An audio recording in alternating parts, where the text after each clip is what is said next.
help from volunteers and fundraisers. Wow, what phenomenal dogs and trainers too, of course. Well, that's it for part one, but join me afterwards where I'll be catching up with the Ballincollig Little Heroes at their charity cycle event, and I'll also be heading over to Collins Barracks Military Museum. Don't forget, if you want to get in contact with us, we would love to hear from you. You can email us at cork@irishtv.ie, or as always, you can find us on Facebook and Twitter. See you after the break.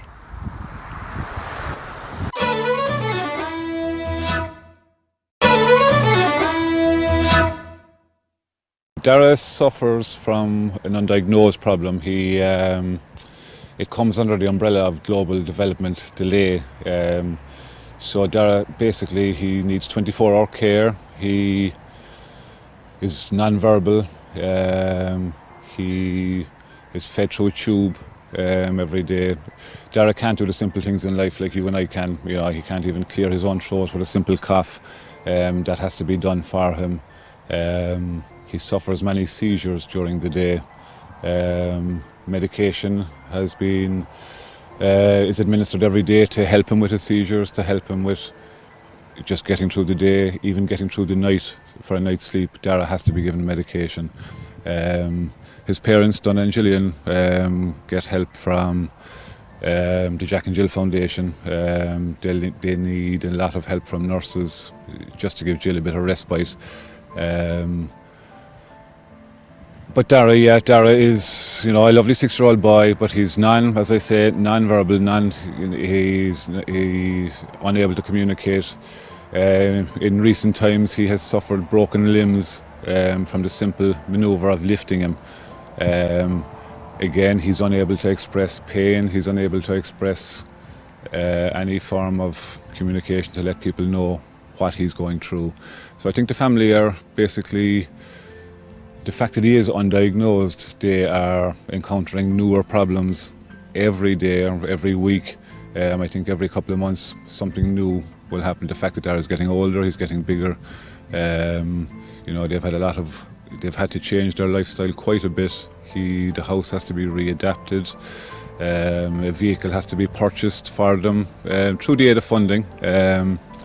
To transport Darragh around the place from A to B, and just to give Jill and Donna, his parents, a better quality of life.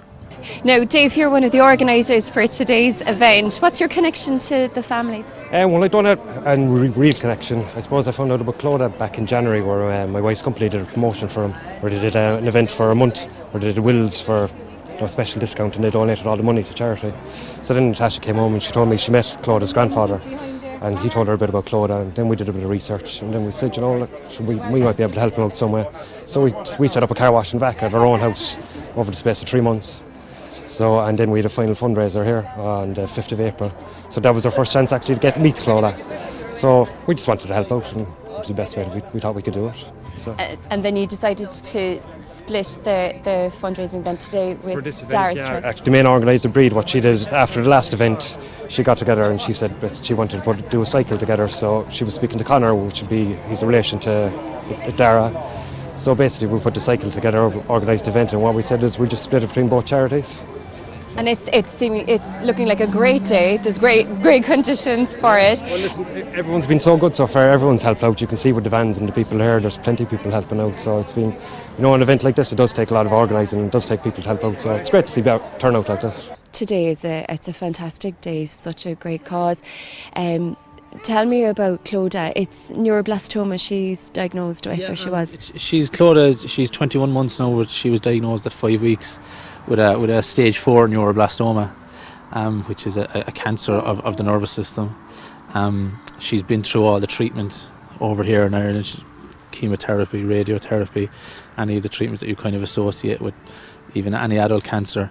But because neuroblastoma, there's such a high incidence of relapse, we had to seek further treatment in the States, and that's what we're fundraising so much money for, is to give her the best chance at surviving, basically. And that if it's a case that should the cancer relapse, that we just want to make sure that we can keep her around for as long as possible.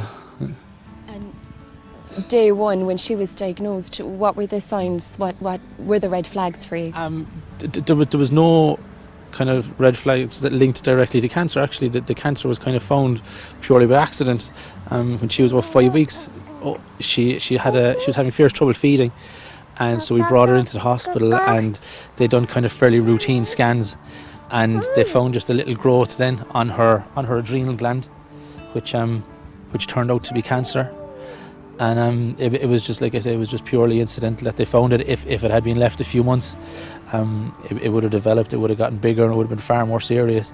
So from that point of view, we were very, very lucky that we caught it when we did.